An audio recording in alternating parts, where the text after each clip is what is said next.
Hello everyone and welcome to Gaming Side by Side. Today we will be going over our first impressions of Canvas. We got this game in the mail, our Kickstarter version in the mail the other day, and we just got finished playing a full playthrough, which you can watch on our channel.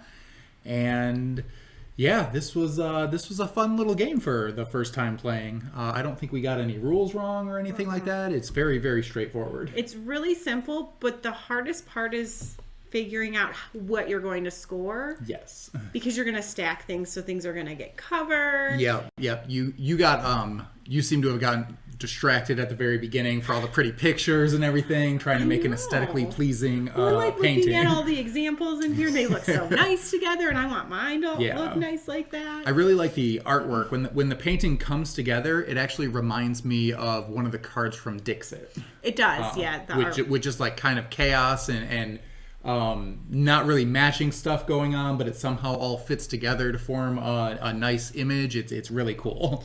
It is, and I don't know. The artwork is probably my favorite thing about this. And I want to look at all the cards, but I always like that fresh perspective of pulling a new card out of the box the first seeing time. It for the first time. Yeah, so we'll probably keep all the cards hidden until we play through the games a bunch of times, so that way we can see them all. The artwork on here is very, very pretty. In fact, the box, actually, I don't know if it'll look like this in retail. I'm assuming it will, but our Kickstarter version anyway, if you flip it over to the back, it has a little hole back here so you can hang the box on your wall and display it as a painting, which I think is really, really cool. I know. I kind of want to do it. I don't know where we're going to put it. Oh, we'll find a place on our wall to put it. Yeah. So the gameplay is very straightforward, very simple. It reminds me of, Century, where you're, placing resources on the other cards that you don't want as you skip them in order to pick up the cards that you do. But funnily enough, in this game, you have a very finite amount of resources. So there's only 4 inspiration points per player. So if you're not using your inspiration and I'm using all of mine, eventually I will be forced to pick the first card because I don't have any inspiration to give up. Right, that is interesting, but it's so simple. I don't know why I thought it was going to take a little while to go over the rules, but you were just done with the rules in 10 minutes. Yeah, it's a very, very quick game. Usually it takes us probably, on average, it takes us I usually double the time when we're learning stuff for the first time. But this is a half an hour game, 2 players. It probably only took us a half an hour total to learn the rules and play the game. It was very, very straightforward. Mm-hmm.